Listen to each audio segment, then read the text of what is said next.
Hey everyone, how you doing? Welcome to another xoxo video. I hope you're all well. I've taken a bit of a break, but now I'm back. And as you can tell from the title of this video, we're going to discover what happened to 80s singer Princess. This is a requested video, so thank you so much for the request. But before we get into this video, a very quick disclaimer. This video was purely done for entertainment, informational and commentary purposes. It's not to mock anyone, it's not to disrespect anyone, it's purely various information I found on the interwebs put together into one easy to digest video. So as always, we're going to keep it cute, we're going to keep it polite, we're going to keep it respectful, and let's get into the video.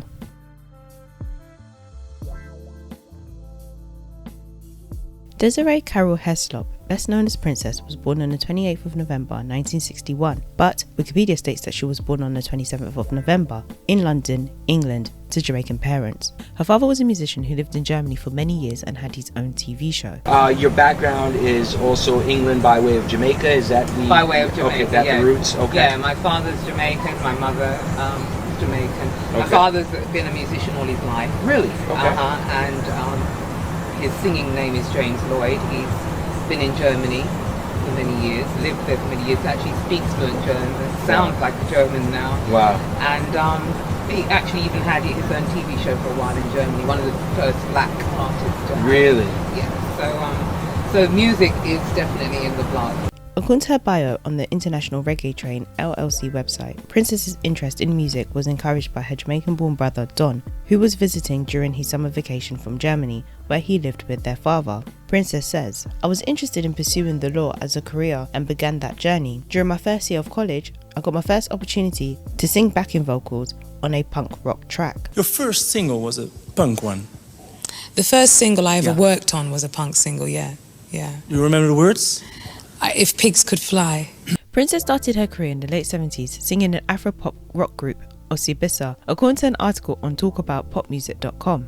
According to Wikipedia, Princess was a backing vocalist for the group and also recorded sessions on the album for British pop rock group Brilliant, titled Kiss the Lips of Life. This brought her to the attention of producers Stock, Aitken and Waterman, also known as Saw. However, according to her bio on the International Reggae Train LLC website, whilst at a fashion show that her brother Donovan Don Heslop had co-organised, Princess was noted by a young producer who works for Pete Waterman. He discovered that she sang and employed her to do a backing session. They lost contact, and it was a year later that the team of Saw tracked her down and asked her to do a session with another vocalist, who was sent home, and Princess did all the parts. Princess also sang backing vocals for artists such as Precious Wilson and Evelyn Champagne King.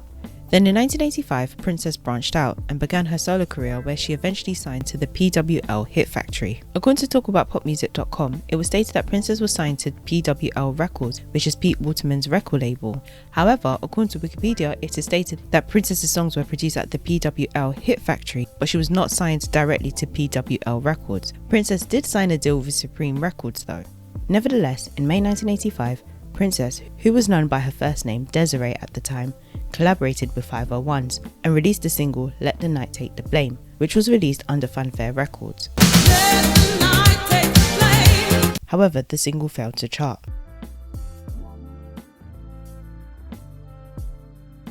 Desiree was eventually given the artist name Princess by her brother Don, and in July 1985, Princess released what would be her breakthrough hit, Say I'm Your Number One,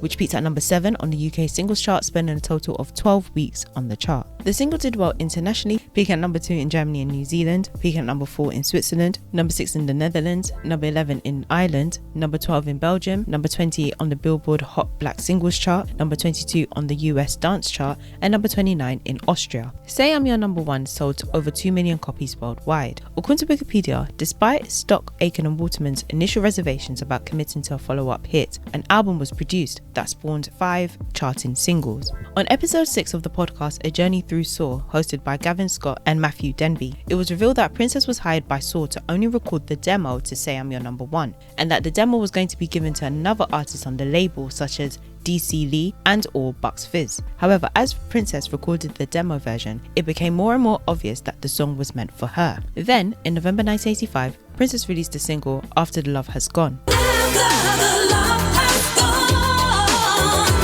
which peaked at number 28 on the UK singles chart, spending a total of 13 weeks on the chart. The single also did well internationally, peaking at number 5 in Norway, peaking at number 6 in New Zealand and the US dance chart, number 8 in Sweden, number 15 in Switzerland, number 21 in Belgium, number 25 in the Netherlands, number 27 in Ireland and Germany, number 28 on the Billboard Hot Dance Disco Club chart, and number 41 on the Billboard Hot Black Singles chart. Speaking about the song on episode 8 of the podcast A Journey Through Saw, Princess confirmed that she loved the song and was happy with the choice for it to be her second single. Princess also said, "We had a demo of it that was more soulful, but I loved the song and I loved the sentiment." However, Don, Princess's brother and manager Donovan Don Heslop, revealed that they had to fight for After the Love Has Gone to become the second single. He added, "They only wanted to give us one single." Then in April 1986, Princess released another single, I'll Keep On Loving You,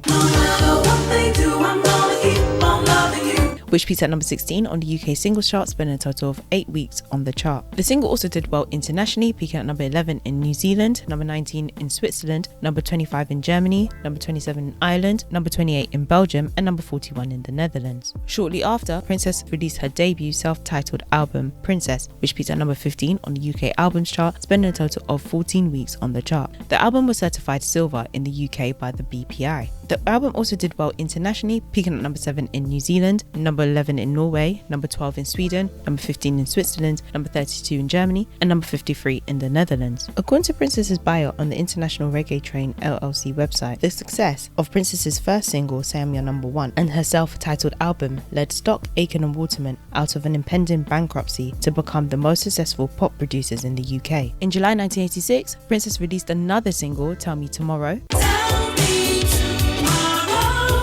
which peaked at number 34 on the UK singles chart, spending a total of 5 weeks on the chart. The single also peaked at number 29 in Belgium and number 65 in Germany. Tell Me Tomorrow was also featured on the soundtrack to the movie Knights and Emeralds, which was released in the same year. Then in October 1986, Princess released what would be the final single from her album, In the Heat of a Passionate Moment, which peaked at number 74 on the UK singles chart, spending a total of 2 weeks on the chart. The single did much better in the US, peaking at number 30 on the US dance chart.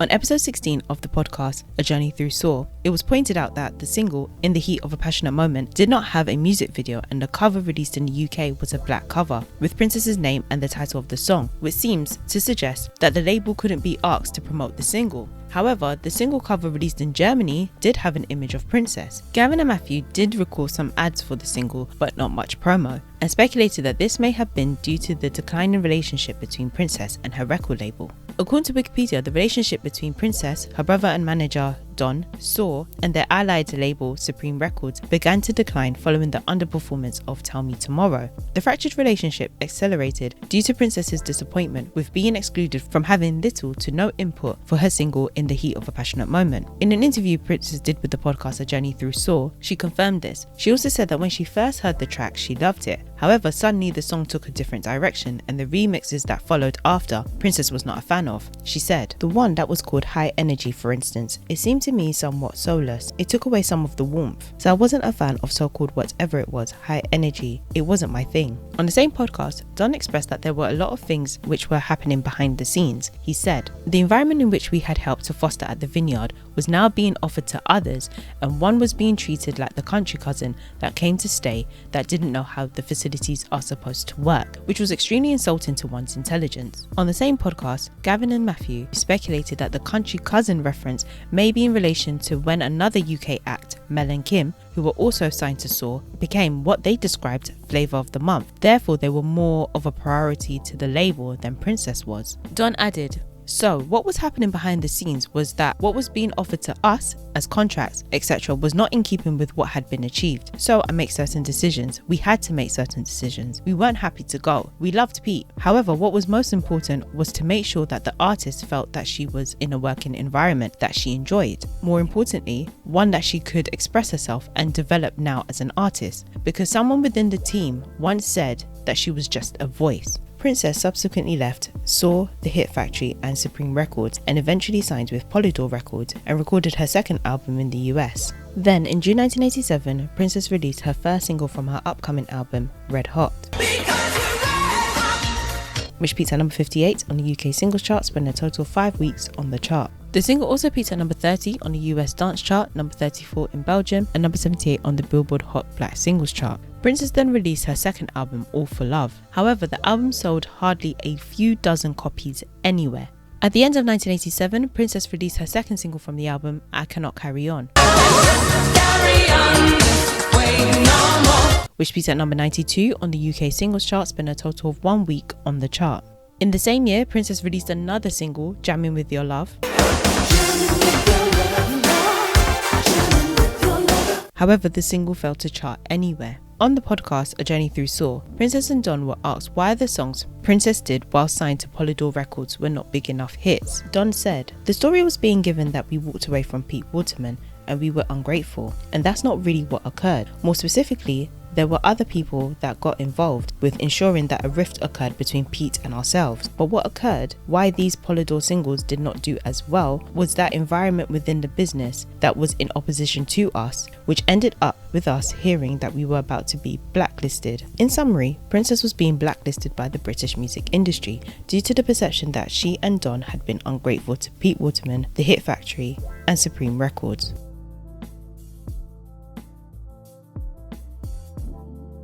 Princess eventually left Polydor Records, and in 1989 she returned to the spotlight and released the single Lover Don't Go, which was released independently and was funded by Princess and Don themselves.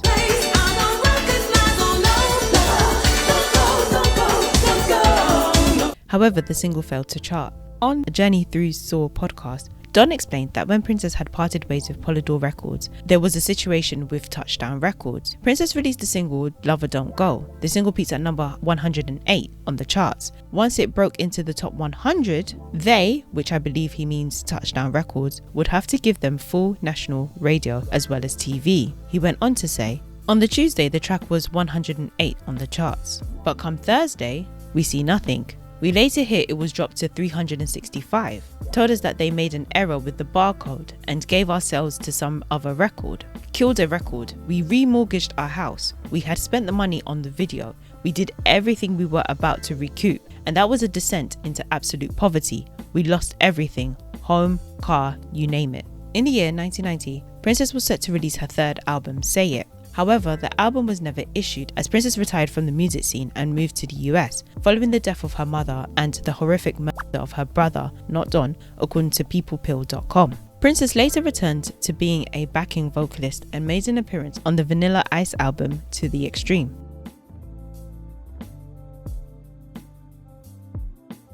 Princess lived in the US from 1991 to 2003 before returning to the UK. That same year, Princess and her brother Don formed their own music label, Underground Music Label, where she has released all her music thereafter.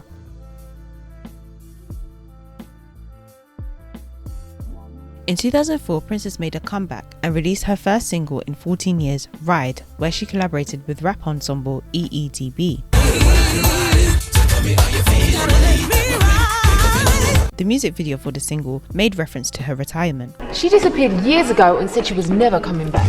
Then in 2005, Princess made an appearance on the ITV show Hit Me, Baby, One More Time, where she sang Kylie Minogue's 2003 hit Slow. Slow down and dance with me. Yeah. Slow.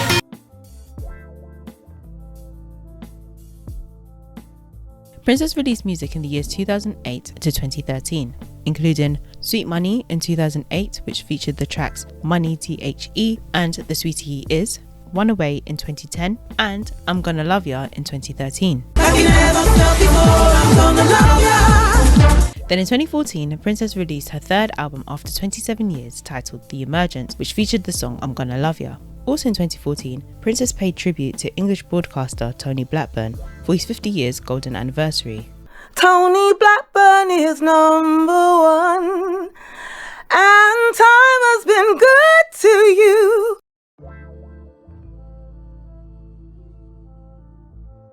In 2018, English electronic duo Disclosure used the vocal sample from Princess's hit single Say I'm Your Number One for their single Love Can Be So Hard.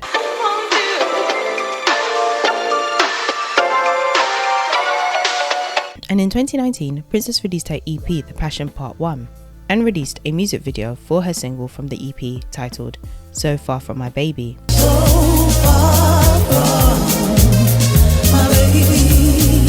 And in May 2021, Princess released a teaser for her new single, Silhouettes in the Dark, which can be found on her YouTube channel. In July 2021, an interview with Princess and her brother Don was featured on A Journey Through Soul podcast. In November 2021, on episode 16 of the podcast, Princess and Don spoke about the relationship breakdown between Princess, Don and Saw, her time while signed to Polydor Records, and what happened to Princess afterwards. Don said, "What Princess has suffered through all of this, only I have seen, no one else. And the fact that she is here today, still putting music out, is a testament to her, what we call an indomitable spirit, because they have tried to break us, and we have refused to allow that to be the case. What they did, in essence, was not to allow Princess to earn a living off the music that everybody else was earning a living off." It was also mentioned on the podcast that Princess is working on new music. Princess is quite active on Twitter and Instagram. In May this year, Princess paid tribute to the late Bob Marley with a non-profit organisation, Music Beats Cancer. According to Princess's Twitter and Insta bio, she is currently residing in New York, and it's great to see that she is doing well. And that brings us to the end of the video. I hope you've all enjoyed. For those of you who made it this far, thank you so much for sticking around. Don't forget to like the video, share the video, subscribe, comment down below. Let me know your thoughts. Were you surprised by any of the information that you heard on this video? Let me know, and I'll see you all in my next video. Over and out.